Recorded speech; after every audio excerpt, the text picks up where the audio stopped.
Well, man, what an honor it is to have Bob Mould here in the studio at the Colorado Sound. Looking right at him. Bob, thank you. Good to be here. Thank you for being here. As we all know, he has reformed Sugar with his original bandmates, coming to Denver in August. We'll talk more about that in a minute. But as I have always believed, people are not here to listen to me. They're here to listen to you. So let's kick into it. Let's play Hoover Dam first. All right. 2, 3. Standing on the edge of Hoover Dam, yeah. I'm on the center line, right between two states of mind. And if the wind from the traffic should blow me away, oh yeah, from this altitude, it will come back to you. And do you know the time, yeah? And all that's left of me looks like insanity. What's on the right? I don't know if the Mississippi should wash me away, yeah. Down to New Orleans, or maybe someday in my dreams will I wake, feeling the sweat from the Gulf in my mouth. Oh, yeah.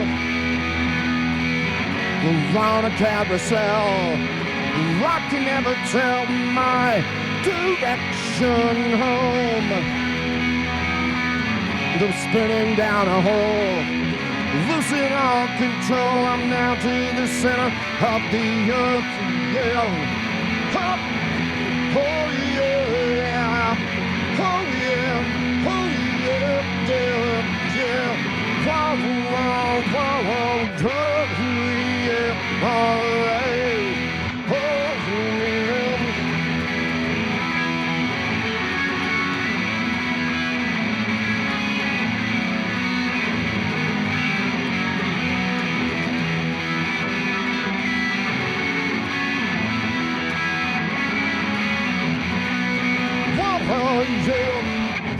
Covered up with lava, and I feel fine, yeah.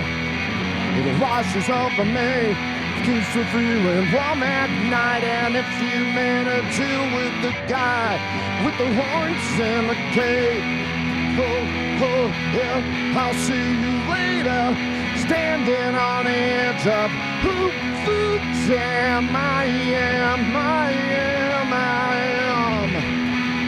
Oh, I'm standing on the edge of Hoover Dam. I am. Oh, yeah, I am. Oh, I'm standing on the edge of Hoover Dam. I am. I am. Oh, yeah, I'm standing on the edge of Hoover Dam. Oh, yeah. Oh.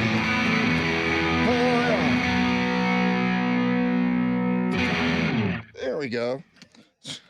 There we go, indeed. If you could only see this at home. Bob Mould here with us at the Colorado Sound. It's Ron with you. And Bob, I kind of want to ask you this question, because after 30 years of the band not being together, was there one thing, was there some event or a thought, or, you know, how did you and Malcolm and David decide that, hey, let's do this again? Because after being apart and having your own lives for so long. Well, the clock is ticking. We're all getting up there in years, and you know, if we were ever going to revisit this, now would be the time. It was precipitated by, you know, interest from promoters, from fans. This started building in, you know, early 24. And David Barbie, bass player in Sugar, came to San Francisco, and we got together and talked about the idea, and he was open to it. We went to Malcolm, Travis, the drummer. Malcolm was excited about it. And then it was another 18 months of, you know, just small incremental steps towards playing together in October 24 in Athens, then realizing we could still do it. Secondly, going back to promoters who were, you know, the promoters in New York specifically, who were interested in having us out. And then getting into the studio in June of 25 to record the 3 new songs, one of which I'll play shortly. Yeah, so it was sort of those three things together. But did David come to San Francisco to talk to you about a reunion? Or it was just a social thing? Social thing. Yeah, I think he was there for Drive By Truckers' 20th anniversary of one of their records at the Fillmore, and he said, "Hey, I'm coming to town." I said, "Oh, well, let's have breakfast." And then we had breakfast, and at the end of breakfast, I said, "Hey, not for nothing." Yeah, as long as you're sitting here at the table, what do you think about? Yeah. You know, was there any concern of him? Did he go, well, maybe, or he was into it? No, everybody was into it. David, I think, has a complicated schedule. He runs a music department at the University of Georgia in Athens, Georgia, and with academia, you can't just say, "Oh, I got a gig next week." Yeah. Yeah, it's just like a student. Yeah, you got to come to class. It was a 2-year process to get to where everything could line up right. So after the big success of Copper Blue, did you find that the way that you looked at your musical future, did that change? Like, did you have an idea of what you thought your future would be, and then Copper Blue just became this big thank you MTV? Did it change the way that you looked at your music? I don't think it changed the way I looked at the music. It definitely changed the way that I looked at the music business, because I was seeing it was a new view on it. 8 years with Husker Du, going from self-release to indies to majors, was a journey and a learning experience. The 2 solo records in '89 and '90 with Virgin Records, that was an eye opener that showed me that side of the business, which I'd never seen before, and that side of the business which left me pretty broke at the beginning of '91. That took me to a year of solo acoustic touring and writing songs and trying them out on the road and playing festivals in Europe with Sonic Youth and Dinosaur Jr. and Nirvana, and then stockpiling all these songs. When it came time for the business part again, it was like, I think I'd want to go with independent labels this time. So it was Rykodisc in America, Creation for Europe, and it all took off. It blew up in the UK first, and then, as you mentioned, the beginning of '93, MTV, I guess specifically like the late Louis Largent, he was the champion for the band, and then K-Rock and LA got on board, and then everything took off. And it's that was the business 33 years ago. I don't know if that still happens. Well, it's a different business. No matter what, we already know it's a different business. As I was looking at your career, the number 3 kept coming at me, because I looked at Husker Du as a power trio, Sugar, power trio. What is it about the 3 people in a band and not more that speaks to you, that you like? With Husker Du, that's what we fell into. It wasn't like, oh, we like Cream and Hendrix, let's do that. It just was the simplest motif. My guitar playing, as we just heard, covers a lot of ground. I'm not, I've tried with a second guitarist before, mixed results. I've had keyboard players, really good results, but the 3 pieces, it's more like a jazz trio where you are it's such a clear vision of what the other 2 people are doing and the intuition of it. In the 15 years of playing with John Worster and Jason Narducci, and we've mastered that about 10 years in, this ability to not even think about what we're doing. And it opens up like more of an improvisational space, especially the deeper we would get into tours. Having said that, Sugar is a completely different sort of animal. It's very much, Malcolm is really, strict, sort of a strict machine. And, it's just different. The songwriting is similar, but I think our approach to it is a little more motoric than loose. And those are just things that a 3-piece, it's easier to navigate. So I think of jazz and the improvisation of being able to just look over and you take, or I'm going to do this. Yeah, just that little nod of the head. A little nod, or just thing with a hand. And it's like, people, if you don't play music, go back and watch any of the Hendrix live stuff. And you just watch him dragging his rhythm section through whatever's coming into his mind at any point in time. And that's a really good example of what 3 pieces are about when you get loose. Let's do another song, shall we? All right, yeah, let me get turn on the noise. This is a new one. It's called House of Dead Memories. I gave you years in my life. You've always wanted more. And I turned gold into diamonds. You always wanted more. There's a limit to what I can do. There's a limit to what I can do. I cannot make this work on my own. I need some help. I'm living alone in a house of dead memories. I thought we agreed. Keep the past behind, forget it, but you keep reminding me of insecurities, and I can't reassure enough. Keep living in this house, yeah. I cannot find a cure, I cannot find a remedy, a final diagnosis, move along, nothing left to say.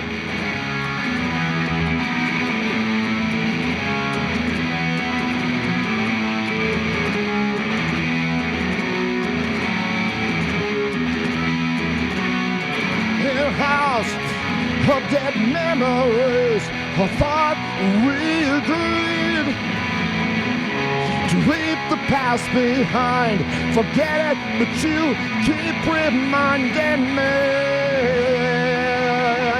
of me.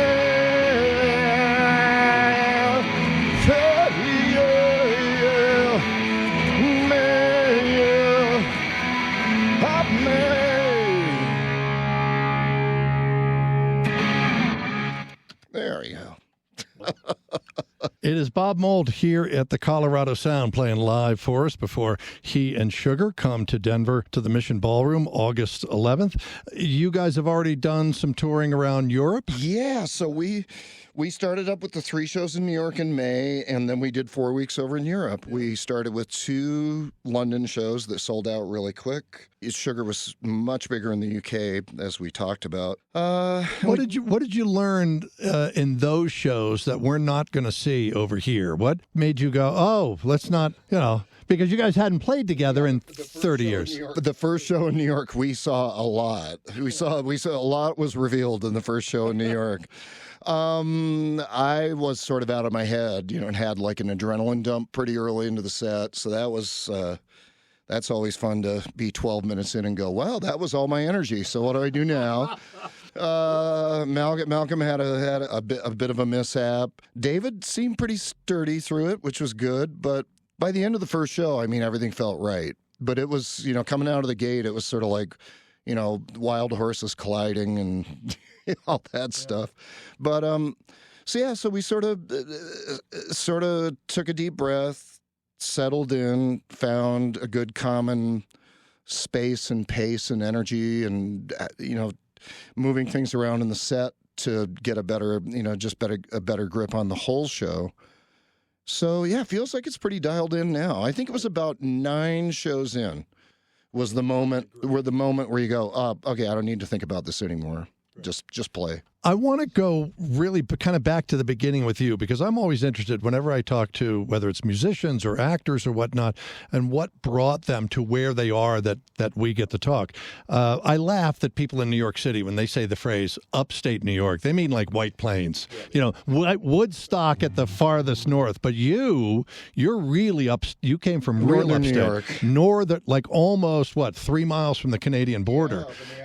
Way up there. Montreal was my closest big city. A small town like that, 5,000-6,000 people, did that have an influence on the music that you ended up making? Not so much that you listened to, because I can imagine, or maybe you want to talk about that. What was it about that small town that got you on the musical path that brings you to standing here in our studio? That's a really good question. It wasn't something that brought me. Maybe it was something that pushed me towards something else.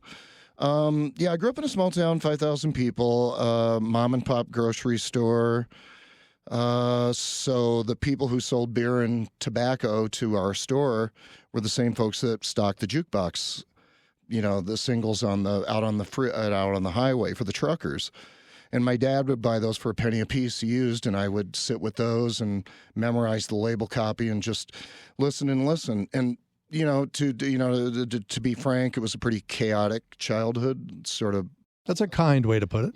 Yeah, and so those singles were my escape. That was how I drowned out the noise of, a turbulent childhood, and it just gave me this world to sort of retreat to and learn about.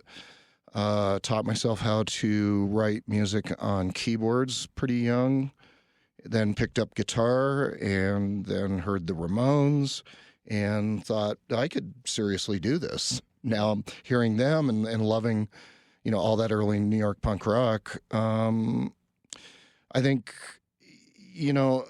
it's a wonderful town that I grew up in. When I realized I was a queer kid, it was probably in my best interest to maybe look to a bigger place to live where I might find a tribe or find some people or find some guidance in that part of my life. I was very fortunate to get a full underprivileged scholarship at McAllister College in St. Paul, and that brought me to the Twin Cities, where I met Grant Hart, Greg Norton, and we started Husker Du. And so I mean, my upbringing was I'm sure right in the middle of difficulty. I'm sure there's people who had it much worse and people who had a wonderful picket fence childhood. But I'm going to guess that the way you describe this, there's a scene in the movie Almost Famous that spoke to me where the sister has gone off. She's left the note for the Cameron Crowe character, look under my bed, and he pulls out the albums and starts flipping, and he stops at Tommy. And I really related to that because I had a similar thing. And I'm going to guess that you had that when you got that first Ramones album, that it spoke to you in some way. Yeah, the same way those singles did. It just opened up, and it was, seeing pictures of the Ramones in Rock Scene magazine, it was like a New York publication. I used to buy it at the drugstore, and they would talk, they would feature the Ramones, the Dictators, and I'd see this world, and I go, this looks like a place I could maybe fit in. And then when I heard the first album, that was the gateway. You kind of became George Bailey. I got to get out of this town. So. Yeah.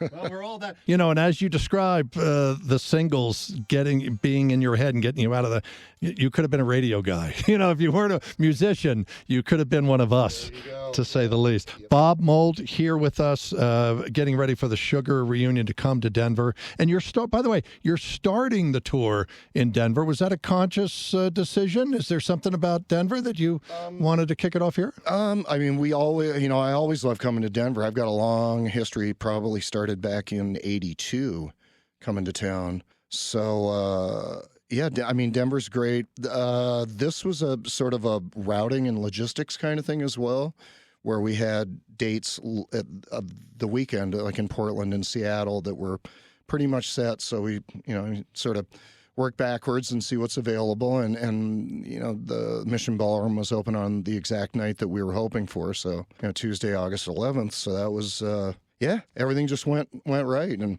it's going to be a fun night. It's going to be really, really fun. And a quick shout out to Jay Robbins, who will be opening the show. Jay of Jawbox and Burning Airlines. He'll be doing a solo acoustic set, and he came with us to Europe and went down great. People loved it. So if you like what Sugar does, you will definitely enjoy Jay Robbins as well. Let's do another song. What do you want to play next? Let's see. We'll wrap this up with a good old favorite from Copper Blue. How about If I Can't Change Your Mind? I think that one's in my limited range that I have at the moment. So.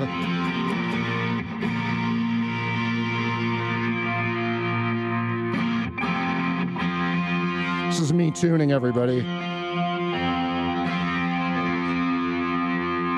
All right. 2, 3, 4.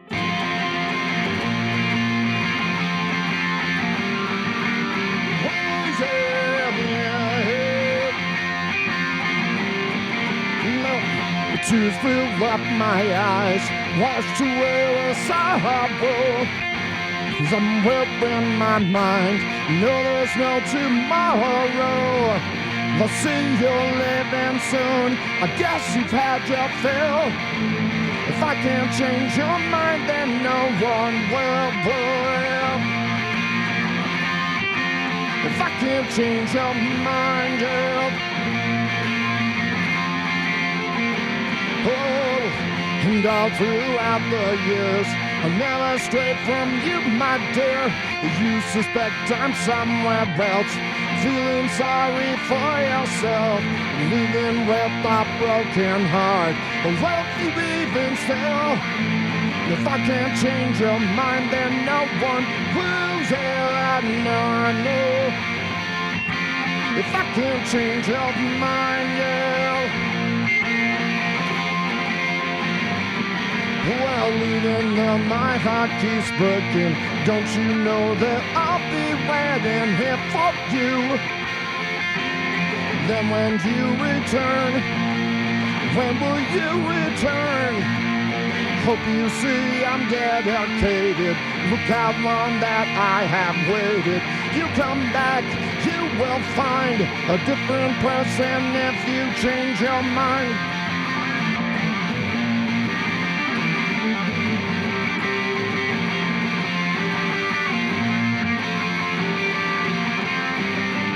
How can I explain away something that I haven't done?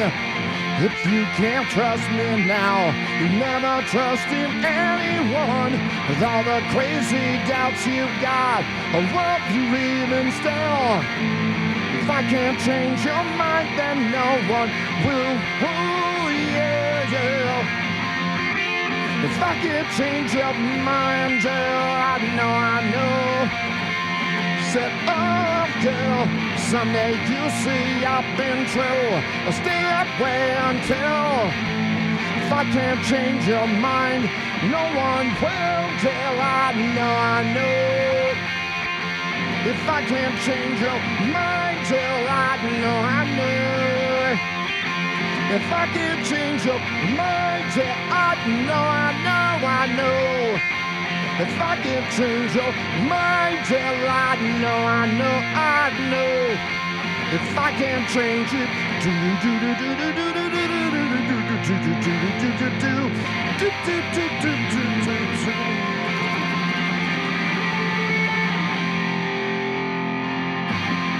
there we go. Shoo. Catch your breath. You're at altitude. I know. Like, imagine that 90 minutes of this. It'll be a hoot. I saw Bob Weir once say that he thought that the hardest job in show business is being a horn player at Red Rocks. That sounds right. For those of us that live here, we understand yes. that. I saw that a portion of the ticket sales for this tour with Sugar are going to the Trevor Project. Could you just talk about that? Yeah, Trevor Project, for people who don't know, is it's a sort of a crisis help center, national phone banks and counseling for queer youth at risk, at risk of self-harm. Just it's in this day and age with so many resources being cut back for the queer community. I just felt it was really important to try to help out a group like the Trevor Project. And I'm only helping to facilitate. The people who buy the tickets are the ones who are actually helping. So I thank everybody who's bought tickets and everyone who's thinking of buying tickets for the show. Just know that $2 is going towards, hopefully saving some young folks' lives. I do a lot of work with nonprofits, and the phrase that I came up with is "you're helping people that you'll never meet," and that's kind of what it is here. Indeed, yeah. And I just think back again. I talked about my upbringing, and in that day and age, things were difficult for queer folk. There's a lot of things that weren't understood quite yet, and then we've had a long stretch of understanding, and now there's again a misunderstanding. So just trying to fill in some of the gaps and try to bring people up to speed with the needs of these kids. I also want to ask, have you had a chance to see one of Jason Narducci's shows with Michael Shannon doing the REM stuff? We did. Yes, I have. My husband and I went to see them at the Fillmore in San Francisco. What album were they doing? Life's Rich Pageant 40, yeah. Saw that in Denver, and it was fantastic. Yeah, it's a lot of fun. I'm really happy for Jason and John and Michael. And Michael, year after year, is really transforming into a front man for a rock band. And I know it's not his first calling, but he's getting really good at it. It's great. At our show here in Denver, his two sisters were there and got up and told stories and sang with the band at the same time. It was totally worth the money. We are thrilled to have him here at the Colorado Sound Studios. Bob Mould, you will be back in town August 11th, Mission Ballroom with Sugar. Thanks again. Thank you, Ron. Thanks for having me, and thanks for all the support across the years. Colorado Sound has been very generous.